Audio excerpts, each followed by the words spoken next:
नमस्कार मित्रांनो, स्वागत आहे तुमचं तुम्हा सर्वांच्या आवडत्या चॅनल आज काय नवीन वर. तर बघा मित्रांनो, आज काय नवीनच्या आजच्या व्हिडिओमध्ये आपण अतिशय महत्त्वाची माहिती पाहणार आहोत. ती म्हणजे अशी की आयटीआयच्या ऍडमिशन संदर्भात. बघा, आयटीआयचे ऍडमिशन सुरू आहेत आणि त्याच्यामध्ये भरपूर विद्यार्थ्यांच्या कमेंट्स आहेत. सर, आम्हाला इतके टक्के आहेत, आम्हाला हा ट्रेड मिळेल का? बघा, तुमच्या आवडीचा जो ट्रेड आहे तो तुम्हाला कसा मिळेल याचे 5 वर्षांपासून अनुभव आहे. 5 वर्षापासून मी विद्यार्थ्यांना मार्गदर्शन करतोय. तुमच्या आवडीचाच ट्रेड तुम्हाला मिळेल याची मी त्या ठिकाणी व्यवस्थितरित्या तुम्हाला मार्गदर्शन करत असतो. जर मी सांगितलं त्या पद्धतीने जर तुम्ही ट्रेड किंवा ऑप्शन फॉर्म भरला तर 100% तुम्हाला तुमचा आवडीचाच ट्रेड मिळतो. कसा मिळतो, काय मिळतो, सगळं काही मी तुम्हाला अगोदर सांगितलेलंच आहे. पुन्हा एकदा या व्हिडिओमध्ये मी तुम्हाला सांगणारच आहे. ओके, तर सगळं काही आपण पाहणार आहोत. लगेच व्हिडिओला सुरुवात करूया. सगळ्यात अगोदर सर्वांनी व्हिडिओला लाईक करा आणि चॅनलला सबस्क्राईब करा. लगेच आपण सुरुवात करूया. बघा, आता ह्या ठिकाणी आपल्याला काय पाहायला मिळते की प्रवेश प्रक्रिया जी आहे ती सुरू आहे. तिसरा राऊंड जवळपास झालेला आहे आणि चौथा राऊंड आता सुरू होणार आहे. बघा, लक्षात घ्या, तिसऱ्या प्रवेश फेरीचा तुम्हाला अर्ज करणे, ऑप्शन फॉर्म भरणे किंवा तुम्हाला प्रवेश घेणे याच्यासाठीची 25 जुलै 2026 सायंकाळी 5 वाजेपर्यंतची शेवटची मुदत होती. आता चौथ्या प्रवेश फेरीचं तुम्हाला चौथ्या प्रवेश फेरीसाठी तुमचे ऑप्शन फॉर्म जे ते भरणं पण आता बंद झालेले आहे. ओके, सायंकाळी 5 वाजेपर्यंत होतं, 25 जुलैला ते संपलेलं आहे.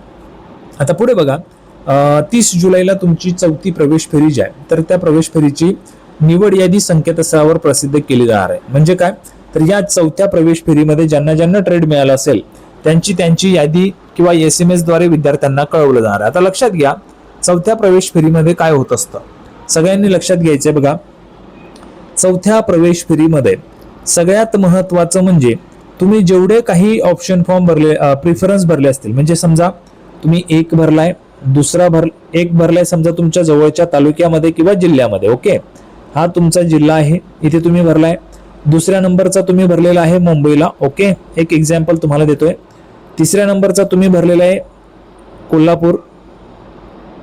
चौथ्या नंबरचा तुम्ही भरलेला आहे रायगड, जिथे असेल तिथे. ओके, एक उदाहरणासाठी सांगतोय. 5व्या नंबरचा तुम्ही भरलेला आहे नाशिक.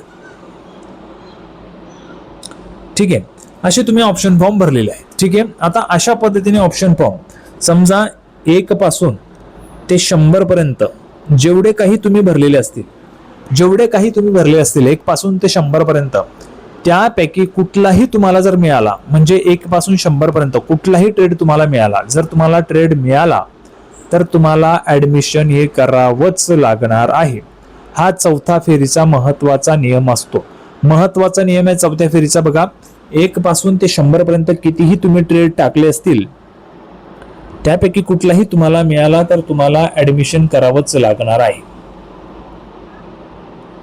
जर मिळाला तर, आणि जर समजा तुम्ही 2च भरलेले आहेत, 1 आणि 2, आणि जर तुम्हाला या दोघांपैकी कुठलाही मिळालेला नाही तर तुम्ही 5व्या फेरीसाठी पात्र असतात. 5व्या फेरीमध्ये तुम्ही पार्टिसिपेट करू शकतात. ठीक आहे, आता बघा, याच्यामध्ये होणार काय की 30 जुलैला सायंकाळी 5 वाजता ही यादी तुमची प्रसिद्ध होईल. तुम्हाला SMS द्वारे कळवलं जाईल. SMS आला नाही तर तुमच्याजवळ पासवर्ड असतो, युजर ID पासवर्ड, तो टाकून तुम्हाला लॉग इन करायचंय. तुम्हाला अलॉटमेंट लेटर आलेला आहे किंवा नाही ते कळून जाईल.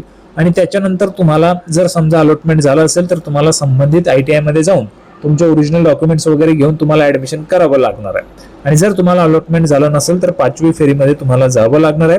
5वी फेरी काय असणार आहे तर पुढची फेरी ही थेट समुपदेशन फेरी असणार आहे. म्हणजे काय, काउन्सिलिंग असणार आहे. काउन्सिलिंग असते या फेरीमध्ये. या फेरीमध्ये काय होतं, थेट ऍडमिशन होतं. थेट ऍडमिशन होतं म्हणजे इथे तुम्हाला अलॉटमेंट डायरेक्ट होत नाही. थेट तुम्हाला जिल्ह्याला जावं लागतं. जिल्ह्याच्या ठिकाणी गेल्यानंतर तुम्हाला अलॉटमेंट त्या ठिकाणी दिलं जातं. तुमचा जो नंबर असतो त्याच्यानुसार तुम्हाला जेवढे जास्त टक्केवारी असेल त्याच्यानुसार तुमचा नंबर असतो. समजा 1 आहे, 1 ते 50 ची एक बॅच असते, नंतर 50 ते 100 ची एक बॅच असते. अशा पद्धतीने या बॅचेस केलेल्या असतात.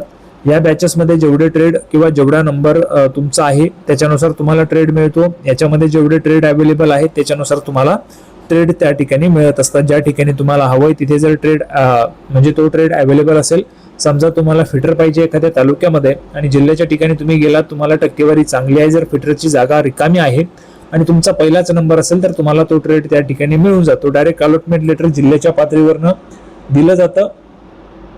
जिल्ह्यावरनं डायरेक्ट तुम्हाला अलॉटमेंट लेटर काढून दिलं जातं. ते अलॉटमेंट लेटर घेऊन तुम्हाला तालुक्याच्या ठिकाणी म्हणजे जिथे तुम्हाला ऍडमिशन करायचं आहे तिथे तुम्ही जाऊन थेट ऍडमिशन करू शकता. पुढच्या फेरीसाठी सविस्तर माहिती तुम्हाला हवी आहे का, तर मी तुम्हाला ती सविस्तर माहिती देणार आहे. त्याच्यासाठी कमेंट बॉक्समध्ये सगळ्यांनी लिहून पाठवायचे.